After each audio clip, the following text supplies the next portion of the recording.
What's up, everyone? Welcome back today. Today's gonna be a good day.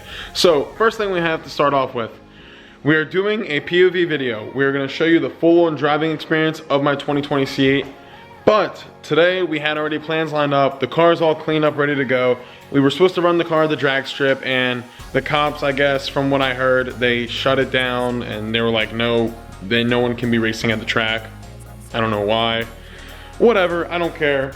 Wait till summer opens back up and everything's all this COVID-19, whatever crap is over and done with, and we're on to bigger and better things. All right, but anyway, we're about to get in the car. We're about to get the GoPro. We got a new GoPro, so it's gonna be mounted on my head. Get you guys that nice angle so we can see all the RPM upshifts and downshifts. And yeah, we're about to go from there, but first, I need some Chick-fil-A. Steve's not eating Chick-fil-A today. He had a salad. Psych. No, we're about to leave. He had 2 cheeseburgers. All right, we about to roll.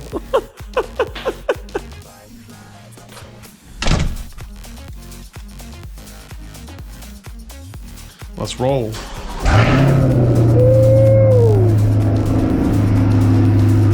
Hey.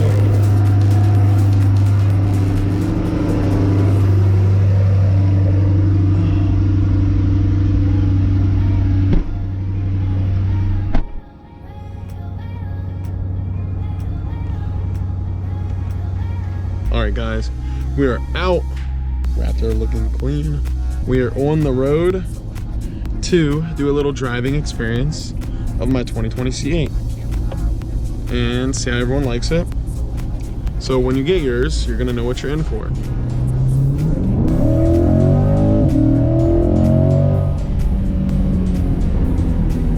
Yep, she feels good today. Anyway, I just wanted to have a little talk with everyone and just give them a few reasons why, unfortunately, I will be keeping my 2020 C8 stock. And here's reason number one. Reason number one is there's only 2,700 of these cars, and maybe it's like 2,680, we could say, that haven't been like wrecked or fully taken apart or demolished or whatever. You know, people have turned them into race cars already. But this is the first mid-engine production Corvette, which means it was a very hot commodity. That's why everyone is still selling this car for 30, 40, 50, even 60,000 I've seen is the most, which is kind of insane for this Carver sticker, just because I know for a fact that collectors are going to be keeping this car and it's going to be worth a lot of money one day. But what I'm heading with this is I really think it in my best interest and for me to get good money back out of the C8 when my Z06 does come in is for me to just keep this car stock, take very good care of it. It's gonna get PPF'd and it's gonna get ceramic coated soon too. So when the time comes of me having to sell this car, I will be able to get good money from it, from maybe just a fan or a collector, whatever they want to do with it. It's going to be in their hands after, but I just want to make sure it's in the best condition. The car is not all torn apart or anything. I'm pretty much covering my own end so I get good money for it, because that's what, honestly, I mean, when anyone goes to buy a sports car, they look if it's been heavily modified or what's been really done to it, because at the end of the day, that's how people like to see it. I mean, I'd rather buy a sports car that's stock. Preference to me. I mean, anyone else has their own preferences, but Steve, would you rather buy a modded sports car or a stock one? I want a stock. Yeah, I mean, stock, I just feel like it's been I mean, you haven't been pushing really anything because it's all stock. Everything's detuned from the factory, so you're really not pushing any of the performance parts. You're not over pushing the drivetrain, the brakes, the fuel system, like anything like that out of the ordinary that if you put performance mods, it could be causing strain on the car. So that's why I will be keeping the car stock. I will be going to a whole bunch of rallies with the car. I might throw a whole design on the car. I don't know. Everything's up in there at the moment with this whole coronavirus stuff. And the parts for this car, like to do aftermarket parts like exhaust and headers and a catback, I think with time and labor, it was going to be like, I mean, I don't have the time or probably the experience to do any of this because I was told it was a 10-hour job. I don't know, this I just feel like I have a gut feeling to just keep this car stock, and I'm sure someone will come along, because one guy today I saw, he sold his for I think 116,000. Really? Yeah. or maybe, I don't know, I could pull it up on my phone. I screenshot it. It was on the C8 page. It was some black one. He sold it for good money. And I'm like, dang, that's really crazy. Like, people are willing to pay for this car just because that VIN, the 2020 C8 Corvette, has such a low number produced VIN, and then all the events that taken place with the car. I mean, that's pretty much it. I mean, that's how it's going to be, and that's why people are paying crazy money for it, because they will just want to keep this car sitting pristine. And should have ran it, son of a. What number car is yours, by the way? I honestly don't know. I don't even know how to check that. Is it in the... It could be on the window sticker in there. Is it in here? Oh, look at that BMW. I like that blue.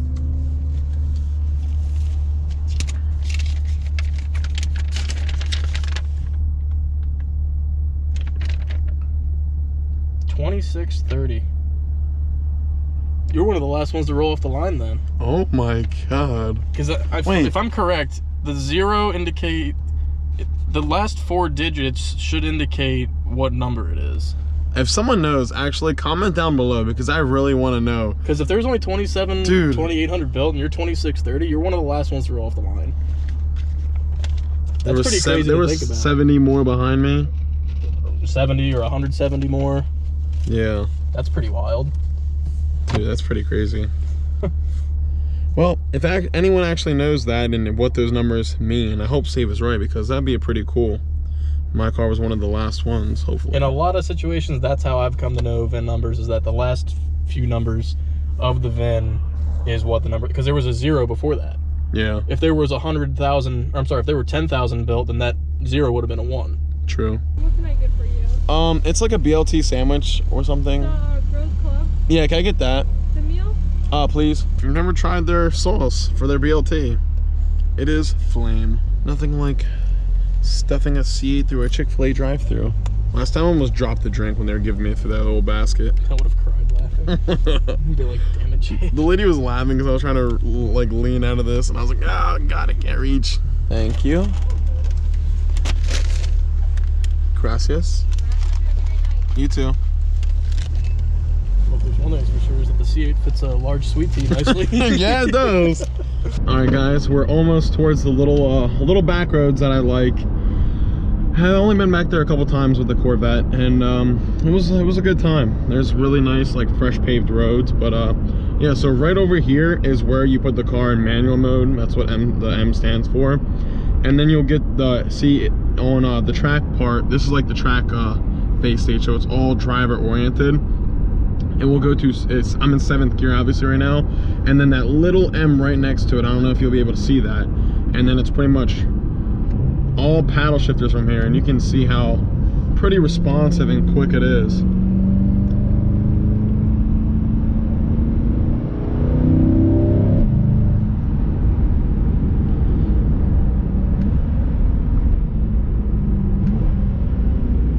These downshifts are crisp. Ooh. A little backfire. I don't know if they'll be on the camera, but hopefully.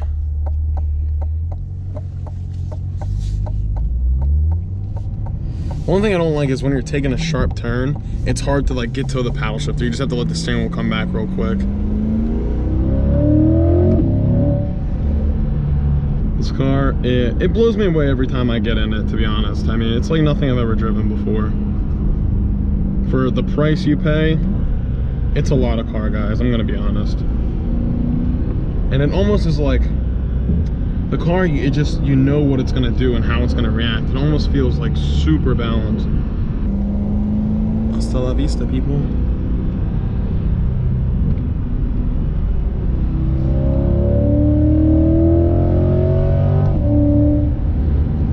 I used to come back here with my S550 when I had nothing else to do. And I used to just go back and forth all day long on these roads and just keep dunking it into the turns until it would try to slide out on me.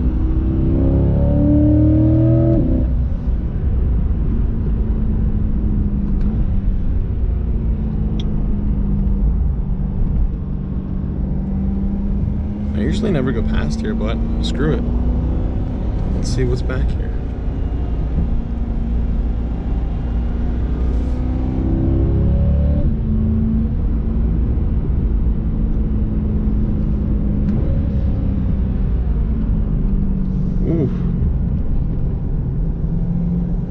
That one came up pretty sharp, I would say.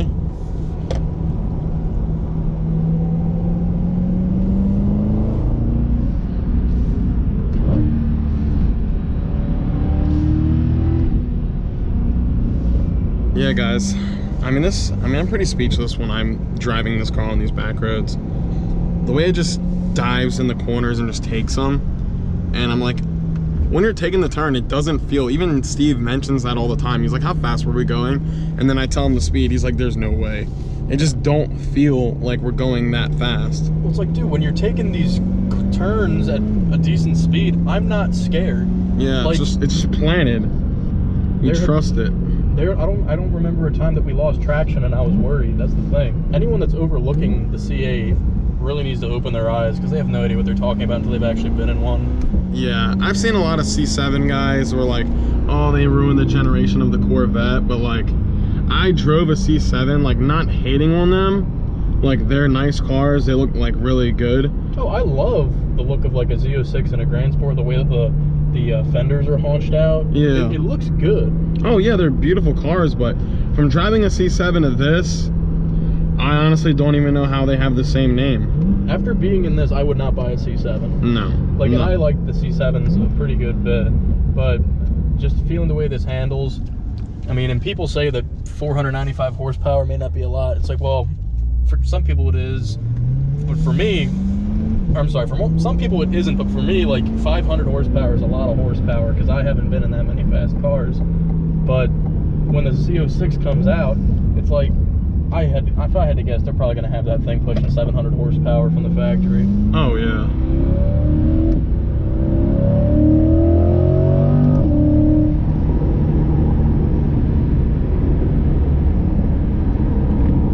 I mean, the way it's just planted, and then you look down, it's like, how does the car like feel like this? Because it feels like we're going like 20. I couldn't tell you.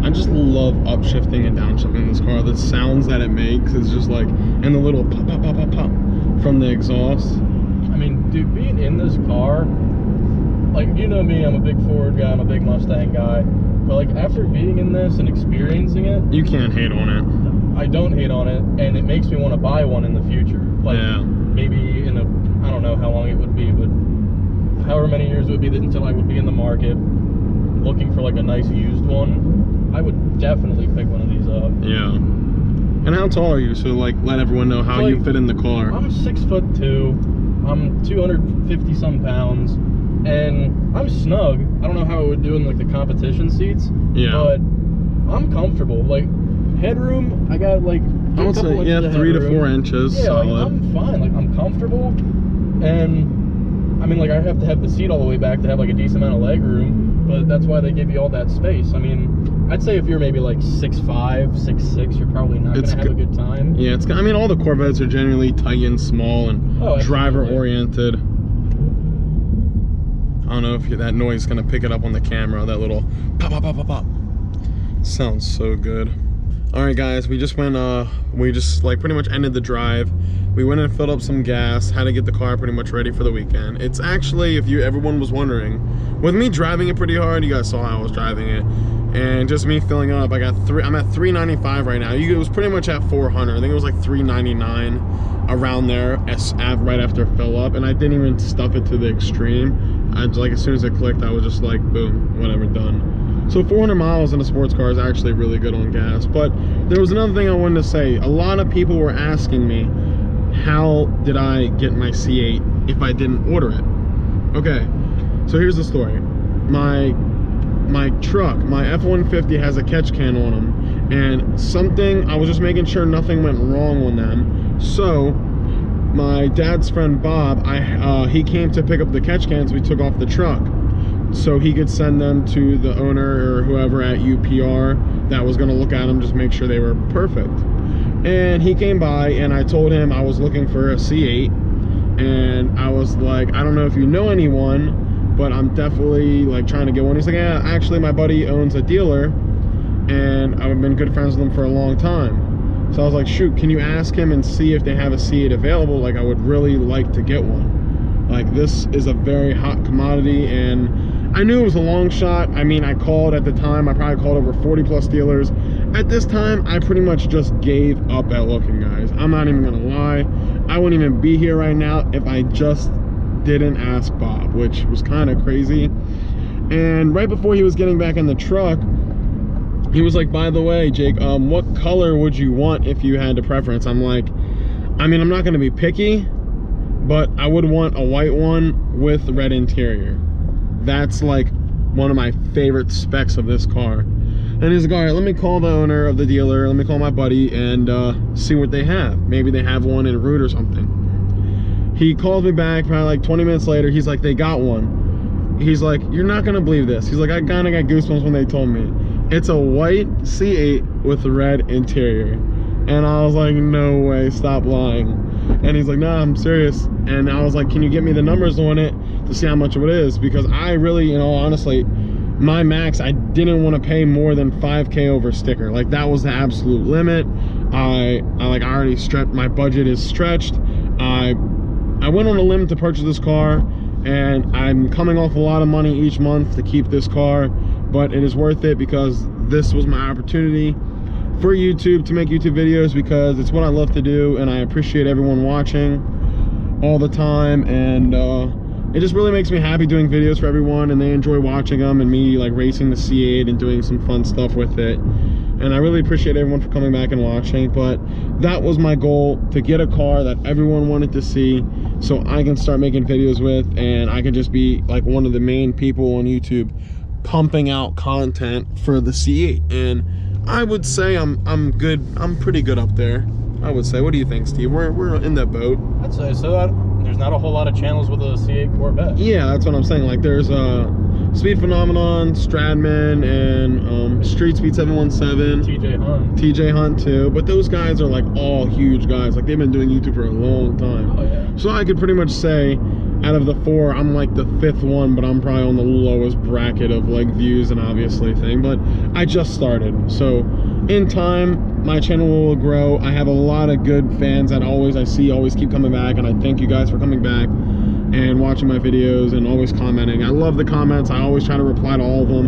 I'm sorry if I miss out on a few. Sometimes I don't get notifications for some of them. I don't know why, but that's just how it is. And then yeah, from there, you guys saw, I went to the dealer right away. As soon as they told me it was there and they told me the number on it, I went and I put a deposit on the car right away. I put like, I think it was like 500 bucks on the car to hold it. And mind you, as soon as the car was in the showroom and I already put the deposit on it, there was already people coming in to look at the car as they were seeing it from the street, and they're like, no, sorry, it's already sold to me. And it was kind of a crazy experience because I've never driven a Corvette, I've never rode in a Corvette, and I pretty much just went to the dealer and bought one, which I would say was pretty crazy. Oh yeah. Would you ever do that, Steve? Like, it's kind of like, you don't know the car, like you never driven it, like you always want to test drive a car before you pay a lot of money for it.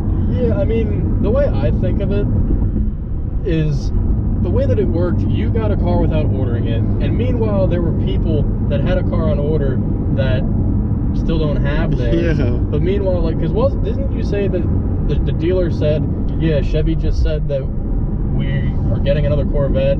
Chevy didn't tell us why, they just sent it to us? Yeah, that was another thing. Yeah, good point. I forgot about that. I asked the guy, so I was like, who spec'd this car out at the dealer? Because I really wanted to thank them for spec'ing it the exact way I pretty much wanted. And they're like, oh no, we already sold the other two seats that we had. And I was like, what do you mean? He was like, and then he explained to me that every dealer pretty much would get 2 allocations for the cars. And allocations, when I mean by allocation, it's like, it's pretty much just like a ticket where you can take, the dealer would send it into GM of how they want their C8, and they'll be able to sell 2 of them. And usually some dealers that sell more cars, they might get more, some might get less. So this dealer that's like 25-30 minutes from my house just ended up getting a 3rd one. And it was just kind of crazy how everything worked out like that. Just like, if I didn't ask that one question to my dad's friend Bob, was like, do you know anyone with a C8 dealer or have a Chevrolet dealer?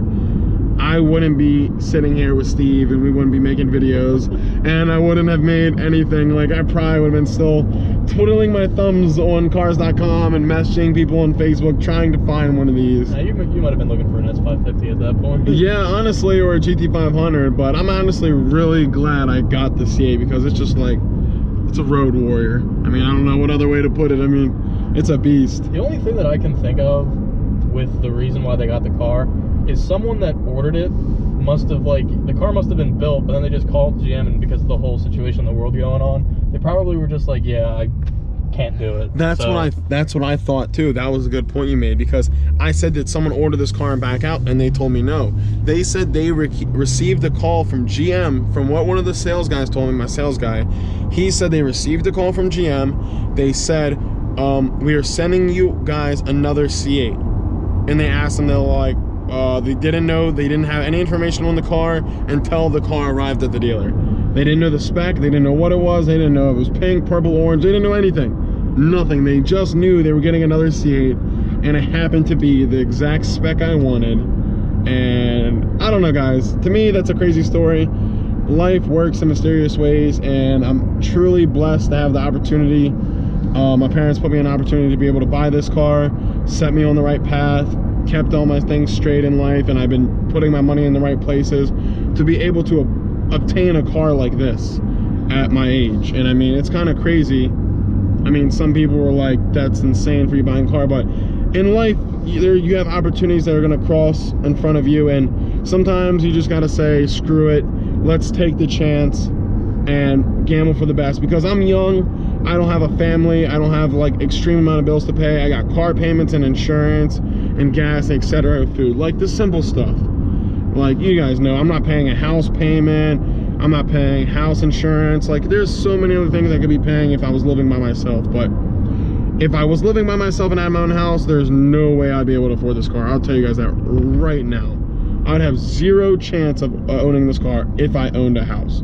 That is a fact. I would probably still have the Fox body in my truck, and that is it. I wouldn't be coming off anything else. I would just be saving my money.